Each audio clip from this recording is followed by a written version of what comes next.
He aimed a gun at me in broad daylight, right there, on my own street. The only problem? He had no idea the man standing in his sights had spent 10 years as a Navy SEAL, trained to end fights before they ever begin. Now, before we get to that moment, let me rewind to how this circus started. I'd moved into Oakridge Meadows for peace, a quiet corner of suburbia, trimmed lawns, polite smiles, the kind of place where the loudest thing should have been a lawnmower at 10 a.m.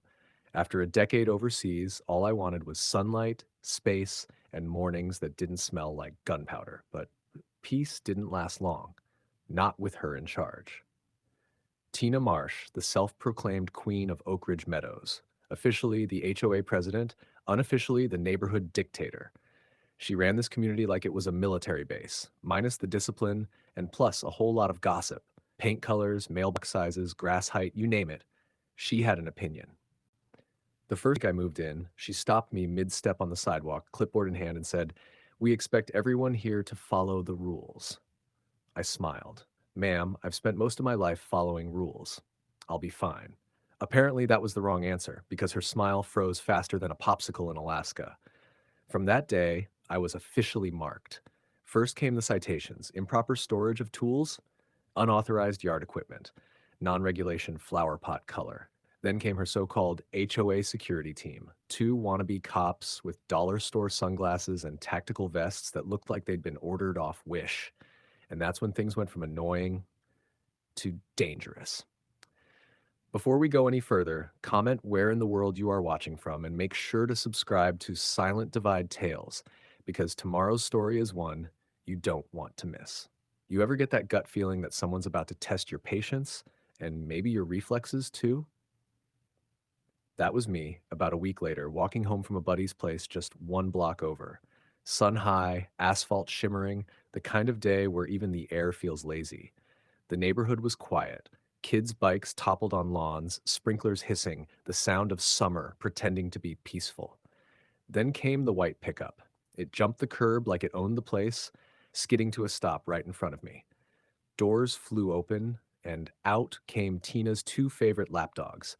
Mason, the tall one with a permanent smirk, and his jumpy partner, the pale guy whose eyes twitched like a faulty security camera. Both were in their ridiculous HOA vests again, radios clipped to their shoulders like they were storming a compound instead of guarding rose bushes. "Afternoon, sir," Mason said, voice dripping smug. "We've had reports of property violations. Got a minute to talk?" "Not today," I said, stepping around him. But Mason blocked me, planting his boots like he thought he was starring in an action movie. That's when I noticed the twitchy one's hand resting right on his holster. And not a toy. Not airsoft. A real gun. "Don't move," he barked. My hands slid behind my back, fingertips brushing the Glock tucked beneath my shirt. Legal, loaded, and, in that moment, necessary. "You're not police," I said evenly. "Move your hand off that weapon." But they didn't. Mason grinned. "We've got authority here." "Not over me, you don't," I replied. The barrel glinted in the sunlight, a flash of silver that said everything words couldn't. For a moment, the world shrank. No noise, no heat, no fear. Just two wannabe enforcers pointing steel at the wrong man. And that's when it happened. The twitchy one's hands trembled, and that was all it took. Three sharp cracks tore through the quiet afternoon, echoing off the rooftops like thunder that came out of nowhere. The first shot hit his shoulder, spun him sideways. The second dropped him to the pavement. The third shattered the gun right out of his hand. He collapsed, groaning, clutching his arm, while Mason, the tall one, for a heartbeat before charging straight at me. Big mistake. I sidestepped, grabbed his wrist, twisted hard, and drove my elbow into his ribs. Once, twice, until I felt something give.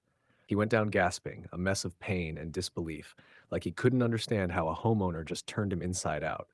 "Stay down," I ordered, breath steady. "Don't move." He didn't, couldn't.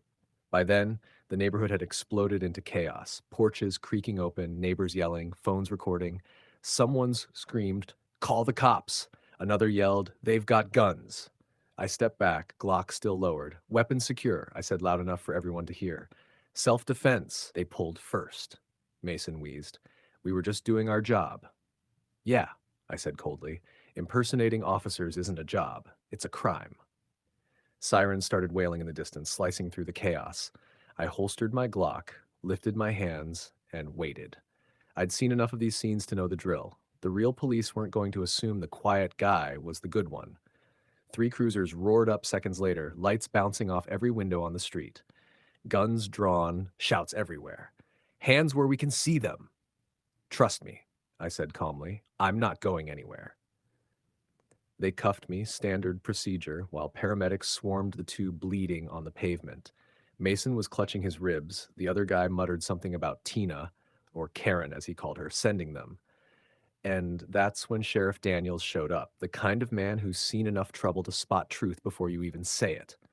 Sheriff Daniels took one long look at the mess, the fake badges, the broken ribs, the twitchy one groaning into the grass, and then at me. You the homeowner? He asked. Yeah, I said. They confronted me at gunpoint, claimed they were enforcing HOA rules. He crouched, studied the vests. These aren't real uniforms. Exactly. And if I hadn't fired, one of us wouldn't be standing here. He gave a slow nod, the kind that says, I've seen worse, but not much dumber. We'll verify your permit, he said, but it looks clean. The medics loaded the two into stretchers. Mason groaned as they lifted him. 3 ribs cracked, 1 punctured lung. The other guy? Shoulder torn up, leg shot through. Both alive, both finished.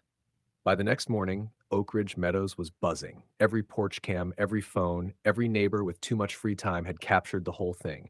And let's just say, the internet loved watching 2 fake HOA cops get humbled by a Navy SEAL. The investigation didn't take long. Both men were charged with impersonating law enforcement, aggravated assault, trespassing, and attempted armed intimidation. Mason limped out of the hospital 9 days later, straight into custody. His partner? 6 years in state prison plus 30 grand in fines. And Tina, or Karen Marsh, her full name, the mastermind of this whole mess. Turns out she'd promised them bonuses to scare me into compliance. The DA hit her with conspiracy, solicitation, and abuse of authority. She resigned before her first court date and spent 18 months in county jail, banned from any HOA position for life. When Sheriff Daniels stopped by with the final report, he handed it to me with a smirk. Cleared, he said. Completely justified use of force. Good, I told him, glancing toward the street. Maybe next time she'll think twice before hiring thugs, he chuckled. Word is half the HOA just quit. Then it's already a better neighborhood. What do you think, folks? Justice or just karma doing its thing? Drop your thoughts below, and if you love seeing bullies get exactly what they deserve, hit that subscribe button. This is Silent Divide Tales, where the truth always comes with a twist.